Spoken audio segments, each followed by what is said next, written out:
Китапханәнең халыкка хезмәт күрсәтү бүлеге мөдире Эльвира Мәгалимова алып барган чарага кунак итеп җирлегебездә яшәп иҗат итүче райондашларыбыз чакырылган иде. Мөслим мәктәпләре укучылары очрашуга Пушкин картасын кулланып килделәр. Араларында шигырь язучы, проза дөньясын үз иткән егет-кызлар булуы да сөендерде. Әниләр исән чагында бу бәйрәм кадерлерәк, бу бәйрәм рәхәтрәк, бу бәйрәм матуррак икәнне искә төшерү өчен уйлап табылган дип әйтәсем килә, чөнки минем әни вафатыннан соң барлыкка килде бу бәйрәм, һәм миңа һәрвакыт бу бәйрәмдә авыр. Безне дөньяга барлыкка китерүче әниләр, алар гомер буе безне тәрбияләүчеләр дә, тормыш сукмагыннан безне җитәкләп алып баручылар да. Ничә яшьтә генә булсак та без балалар һәрвакыт алар өчен бала булып калабыз.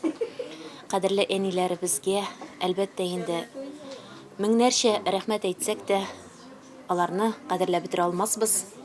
Әниләр көне уңаеннан әзерләнгән очрашуда кунаклар күбрәк әниләре турында сөйләде. Әни сүзенең тормышта мөһим урын биләвен ассызыклады.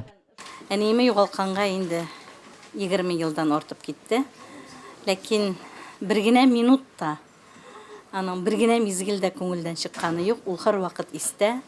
Киңәшләшәм аның белән. Аңа ошарым икән бу дип уйлыйм инде һәрвакыт.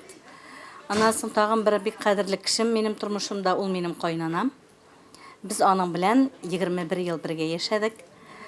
Менә мин үзем хәзер 2 малайның өйләндереп инде үзем кайнана булгач, һәрвакыт кайнанамның нинди сабыр булуына, улы йөрәкле булуына һәм бик акыллы булуына сокланам. Яшәешне без әниләр аша күрә башлыйбыз, өйрәнәбез, бишектән үк бит әннә дип телебез ачыла. Әни дип яшибез, яшь барган саен әнкәйгә табынабыз. Biz ир-егетләр шуны онытмыйк. Җәннәт әнкәйләрнең аяк астында. Менә без һәрвакыт әниләребездән хәер-фатиха алып яши алсак, аларның хәер-фатихасында булсак, ризалыгында булсак, безнең юлларыбыз да якты булачак, максатларыбызга да җиңелгә ирешәчәкбез. Чарада шигырьләргә дә зур урын бирелде. Райондашларыбыз үзләренең иҗат җимешләре белән таныштырды. Очрашуга килгән укучыларга районыбызның хөрмәтле кешеләре Сәйдинур апа Садриева, Роза Панизамова онлайн режимда җылы теләкләрен җиткерде. Лилия Шәймиева, Динар Менхаҗев, Мөслим телевидениесе.